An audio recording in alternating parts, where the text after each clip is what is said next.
The rest of the story.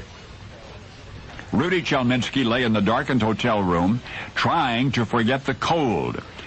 Oh yes, sometimes even in the best hotels, they burn a room service entree, or they blow a furnace, and the hotel in which Rudy was currently booked was among the most exclusive and extraordinary anywhere. It just happened to be located in Sweden, a nation not renowned for its balmy evenings. And so it happened that with the heat most definitely not on, Rudy lay in the high-priced gloom contemplating yet another blanket or perhaps an additional layer of clothing to expedite his intended voyage to dreamland. It was in the midst of said contemplation that Rudy's mind wandered back to the reason he was here in the first place, to spend a day or two soaking up the significance of this remarkable establishment so that he, a professional writer, could review the experience for his magazine.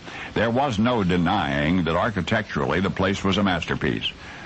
Ordinarily, one does not require comfort of such art. After all, how homey might be the transport tunnel of St. Louis Gateway Arch or the tiny stone rooms of the Great Pyramid, whose accommodations are literally to die for. On the other hand, this particular architectural wonder, the one in which Rudy was staying, was not only now a hotel, but it was designated as a hotel, so might an efficient heating system be too much to ask?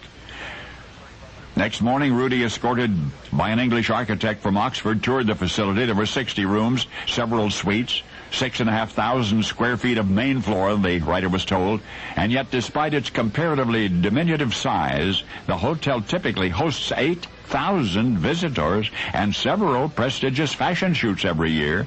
Visions of the brilliant Swedish designer Ingeborg Bergqvist. The structure is dense, with load-bearing arches, carefully curving walls, many of which are translucent and glow seductively through the magic of hidden halogen lamps.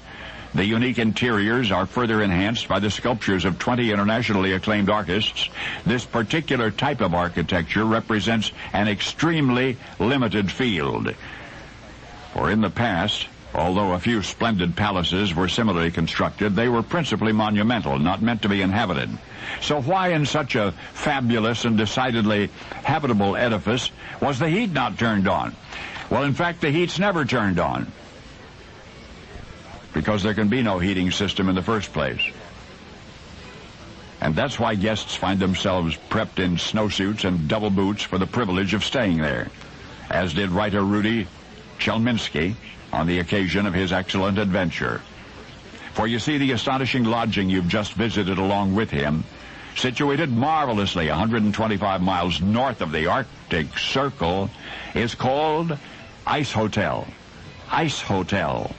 Its rooms, suites, lobby, lounge, decorative art, even a chapel made, as its name implies, entirely of ice, all of which utterly melts each spring, only to be built over and over and over again. Now you know the rest of the story.